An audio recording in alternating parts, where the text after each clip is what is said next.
കള്ളാടി മണ്ണിടിച്ചിൽ ദുരന്തത്തിൽ മരിച്ചവരുടെ എണ്ണം 6 കാണാതായ 2 പേർക്കായുള്ള തിരച്ചിൽ തുടരുന്നു. പ്രതികൂല കാലാവസ്ഥ തിരച്ചിലിന് തടസ്സമാണ്. അതേസമയം തുരങ്കപാത ദുരന്തത്തിൽ അന്വേഷണ സമിതിയെ ഇന്ന് പ്രഖ്യാപിക്കും. ദുരന്തസ്ഥലം സന്ദർശിച്ച പ്രതിപക്ഷ നേതാവ് പിണറായി വിജയൻ ദുരന്ത സാധ്യത തിരിച്ചറിഞ്ഞ് വേണ്ട മുൻകരുതൽ എടുത്തില്ലെന്ന് ആരോപിച്ചു. ശക്തമായ മഴയുണ്ടാകും എന്ന മുന്നറിയിപ്പുണ്ടായി. പക്ഷേ അതനുസരിച്ചുള്ള മുന്നൊരുക്കങ്ങൾ ഉണ്ടായില്ല എന്നതാണ് വസ്തുത. ഇത് ഗൗരവപൂർവ്വം കാണേണ്ട ഒരു കാര്യമാണ്. എന്തുകൊണ്ടാണ് അത്തരത്തിലുള്ള മുന്നൊരുക്കങ്ങൾ ഇല്ലാതായത്? ഇത്തരത്തിലൊരു അതിതീവ്ര മഴ ഉണ്ടായിട്ടും അപകട മുന്നറിയിപ്പുകൾ നൽകിയില്ല എന്നത് അതിലും അലംഭാവം ഉണ്ടായിട്ടുണ്ട്. സാധാരണ കേന്ദ്ര കാലാവസ്ഥാ വകുപ്പിന്റെ മാനദണ്ഡപ്രകാരം 244.4 മില്ലിമീറ്ററിന് മുകളിലുള്ളത് അതിതീവ്ര മഴയാണ്. ഇവിടെ പുറത്തിറക്കിയ മഴ മുന്നറിയിപ്പിൽ യെല്ലോ അലർട്ട് മാത്രമേ ഉണ്ടായിരുന്നുള്ളൂ. ഇത്രയും തീവ്രമായ മഴ പെയ്തിട്ടും വേണ്ട മുൻകരുതലുകൾ കൈക്കൊള്ളാതിരുന്നത് ഗുരുതരമായ വീഴ്ചയാണ്. ഈ ദുരന്തം നടന്നതിന് ശേഷം സർക്കാരും ബന്ധപ്പെട്ടവരുമെല്ലാം രംഗത്തിറങ്ങിയിട്ടുണ്ട്. ഇവിടെ കൂട്ടിയിട്ട മണ്ണിൻ്റെ വലിയൊരു ഭാഗം അവിടെ ഉണ്ട് എന്ന് പറയുമ്പോൾ ആ ഭാഗത്തുകൂടെ ഈ വെള്ളം വന്നില്ല എന്നുള്ളത് കൊണ്ടാണ് അവിടെ ഉള്ളത്. പിന്നെ കൂട്ടിയിട്ട മണ്ണിൻ്റെ ഒരു ഭാഗത്തുകൂടെയാണ് വെള്ളം വരുന്നത്, മേലെ നിന്നുള്ള ഒഴുക്ക് വരുന്നത്. മറ്റേ ഭാഗത്തുകൂടി വന്നിരുന്നെങ്കിൽ എന്തായാലും സ്ഥിതി എന്ന് പറയാൻ പറ്റില്ല.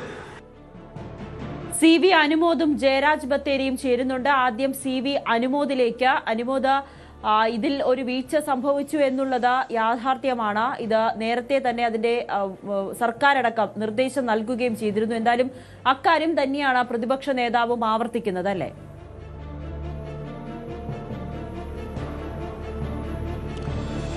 നവമി, ഈ ഒരു സംഭവം ഉണ്ടായതിൻ്റെ പിന്നാലെ തന്നെ ഇതിൻ്റെ ഉത്തരവാദിത്തം ആർക്കെന്ന വലിയ ചോദ്യങ്ങൾ ഉയർന്നിരുന്നു. ഇതൊരു മനുഷ്യനിർമ്മിത ദുരന്തമെന്ന ടി സിദ്ദീഖിൻ്റെ ആദ്യത്തെ പരാമർശമാണ് പലപ്പോഴും ഈ പ്രതിപക്ഷത്തിൻ്റെ വിമർശനത്തിന് ഇപ്പോൾ വഴിവെച്ചിരിക്കുന്നത്.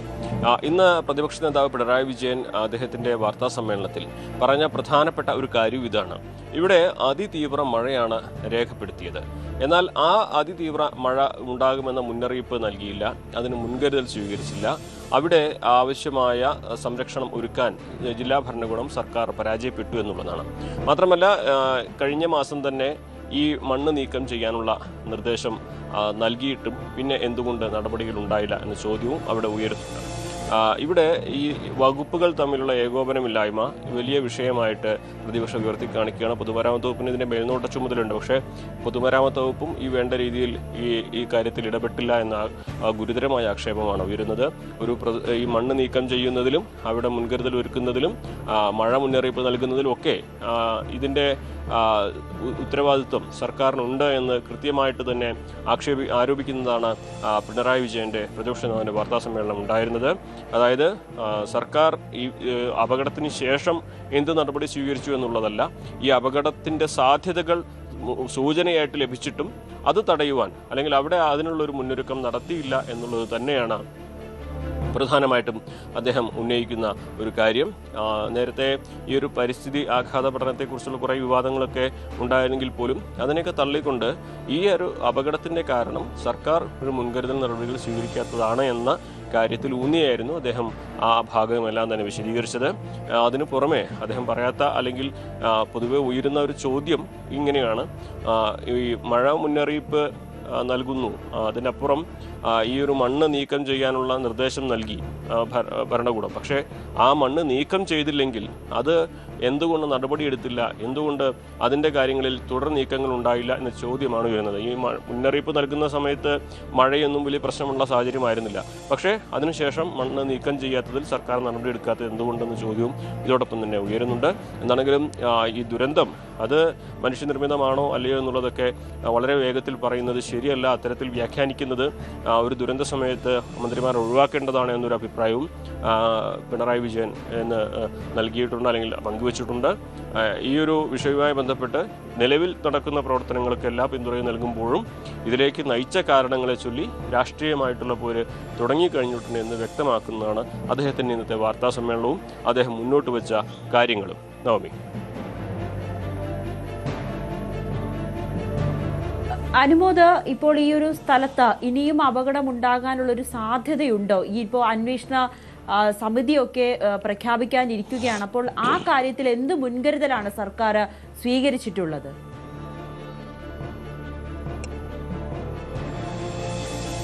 നിലവിൽ ഈ തുരങ്കപാതയുടെ രണ്ട് വശത്തും കള്ളാടിയിലും അനക്കാമ്പൊയിലും നിർമ്മാണം പൂർണ്ണമായും നിർത്തിവെച്ചിട്ടുണ്ട്. അവിടെ എല്ലാ ജീവനക്കാരെയും അവിടെ നിന്ന് ഒഴിവാക്കിയിട്ടുണ്ട്. പക്ഷേ കള്ളാടിയിലേക്ക് വരുമ്പോൾ ഈ തുരങ്കപാതയ്ക്ക് വേണ്ടി അവിടെ മണ്ണ് കൂട്ടിവെച്ചത് വലിയൊരു മല പോലെ കുന്നുകൂടി കിടക്കുകയാണ്.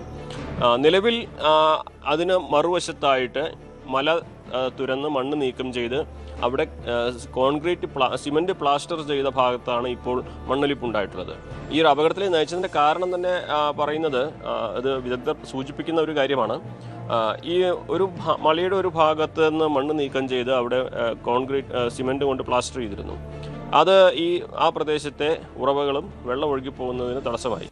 മഴ പെയ്തപ്പോൾ മലയിൽ ഉറവകൾ നിറയുകയും അത് പുറത്തു പോകാൻ കഴിയാതെ മലയ്ക്കുള്ളിൽ തന്നെ സമ്മർദ്ദം തീർക്കുകയും തുടർന്ന് ആ സമ്മർദ്ദത്തിൻ്റെ ഫലമായി മണ്ണിടിച്ചിലുണ്ടാവുകയും ഈ സിമന്റ് പ്ലാസ്റ്റർ ചെയ്ത ഭാഗം മുഴുവൻ പൂർണ്ണമായിട്ടും ഇടിഞ്ഞ് നീങ്ങി ഈ ഒരു ദുരന്തം ഉണ്ടാവുകയും ചെയ്തു.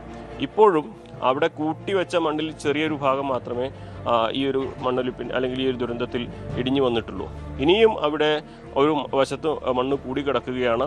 ആ റോഡിൻ്റെ രണ്ട് വശത്തും മണ്ണിൻ്റെ വലിയൊരു കൂമ്പാരമാണ്. അപ്പോൾ ഇപ്പോൾ ചെയ്യാൻ പോകുന്നത് കാര്യം, ഈ റോഡ് കടന്നു പോകുന്ന ആ മേഖലയിലെ മണ്ണ് കൂടി നീക്കം ചെയ്ത് ഇനിയൊരു മണ്ണിടിച്ചിൽ അവിടെ ഉള്ളതിൽ ഇനിയൊരു മണ്ണിടിച്ചിൽ ഉണ്ടാകാതിരിക്കാനുള്ള ഒരു മുൻകരുതലാണ് സ്വീകരിക്കുന്നത്. മറ്റ് കാര്യങ്ങൾ ആളുകളെ മാറ്റിപ്പാർപ്പിക്കുന്ന നടപടി പൂർത്തീകരിച്ചിട്ടുണ്ട്. അവിടെ നിന്നും ഈ മണ്ണ് സ്ഥിരമായിട്ട് ഒരിടത്തേക്ക് മാറ്റണം എന്നുള്ള ആവശ്യമാണ് ഉയരുന്നത്. അതിൻ്റെ നടപടികൾ ഇപ്പോൾ സർക്കാരിൻ്റെ ഭാഗത്തുനിന്ന് പരിഗണനയിലാണ്. നവമി. അനുബോധ്, അതോടൊപ്പം തന്നെ ഈ ഒരു വിവാദം അത് ഈ തുരങ്കപാത പദ്ധതിയെ ഏതെങ്കിലും വിധത്തിൽ സ്വാധീനിക്കുമോ?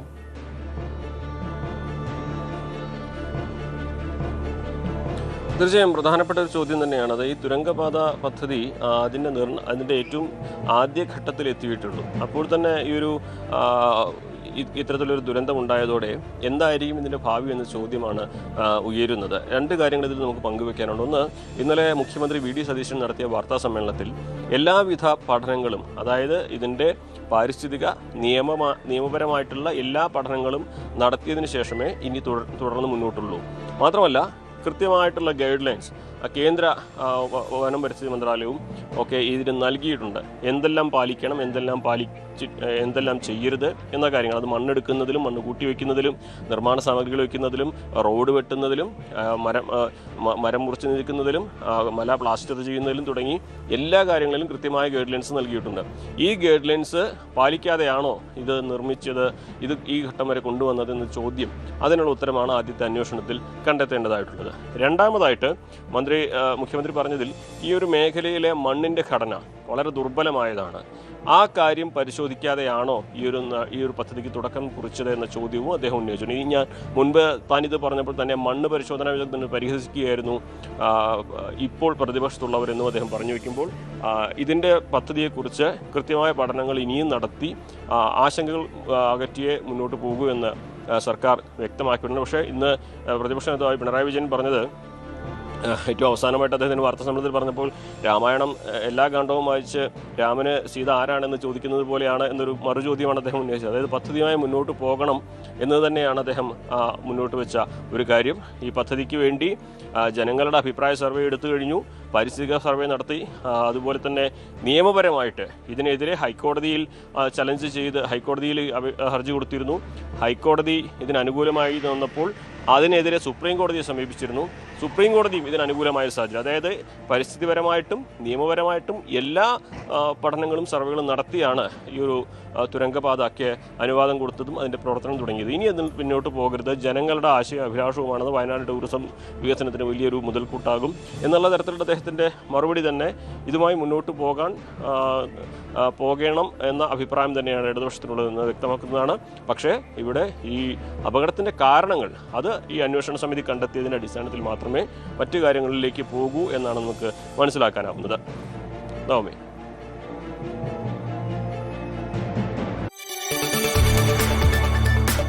കൂടുതൽ വാർത്തകൾക്ക് news 18 Keralam YouTube channel subscribe ചെയ്യുക.